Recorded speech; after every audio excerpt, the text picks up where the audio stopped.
भगवान से नाराजगी। एक गांव में एक बहुत बड़ा बरगद का पेड़ था। उसके नीचे एक सांप का घर था। वहां पर हर रोज एक पंडित आया करता था। वो उस सांप को नाग देवता समझता था और उसकी पूजा करता था।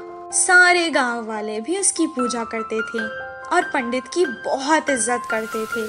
एक दिन अचानक बहुत तेज बारिश होने लगी। सबके घरों में पानी भर गया। सभी गांव वाले अपने अपने घरों को छोड़कर पहाड़ पर चले गए। तभी एक गांव का भला आदमी पंडित के पास आया और कहने लगा, पंडित जी, बहुत तेज बारिश होने के कारण हम सब के घरों में पानी भर गया है, इसलिए हम सब पहाड़ पर जा रहे हैं। आप भी हमारे साथ चलिए।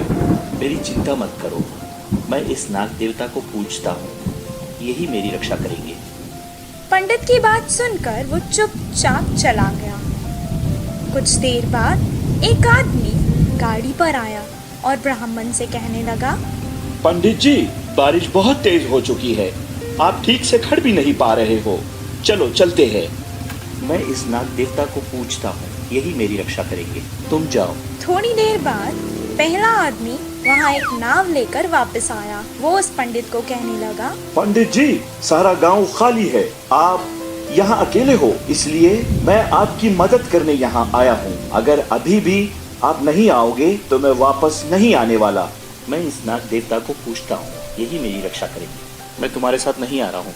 पानी तेजी से बढ़ रहा था। अब पानी उसके गले तक आ गया था। उसे बहुत सर्दी हो रही थी और वो कपकपाने लगा और डर के मारे वो पास के एक पेड़ पर चढ़ गया। बारिश रुकने का नाम ही नहीं ले रही थी। वो बहुत गुस्से में कहने लगा, ओ शक्तिशाली नाग देवता, मैंने हमेशा आपकी पूजा की है और आप पर ही हमेशा भरोसा किया है। आज भी मैंने आप पर विश्वास किया था, आप मुझे बचाने नहीं आए। तभी एक देवी उसके सामने प्रकट हुई। पंडित, मैंने हमेशा तुम्हारी सहायता की है।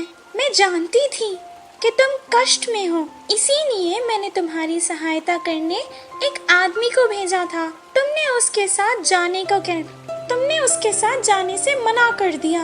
मैंने फिर एक गाड़ी भेजी थी, तुमने उस पे जाने से मना कर दिया। मैंने फिर एक नाव भी भेजी थी, तुमने उसमें जाने से मना कर दिया। मैंने तुम्हारी मदद करनी चाहिए। अब अगर तुमने मुझे नहीं पहचाना और यहीं पर बैठे रहे तो मेरी क्या गलती है? इतना कहकर वो गुस्से में वापस गायब हो गई। वो पछताताप करने लगा। कुछ देर बाद वो नाव वाला फिर से वापस आया। पंडित जी, आइए, मेरे साथ मेरी गाड़ी पर बैठ जाइए। बारिश बहुत तेज हो चुकी है, हम जल्दी से पहाड़ पर चढ़ जाते हैं। ये सुनकर पंडित अपनी जान बचा के उस आदमी की नाव में बैठकर उसके साथ चला गया। इस कहानी से हमें ये शिक्षा मिलती है कि अंधविश्वास जान को खतरा बन सकता है।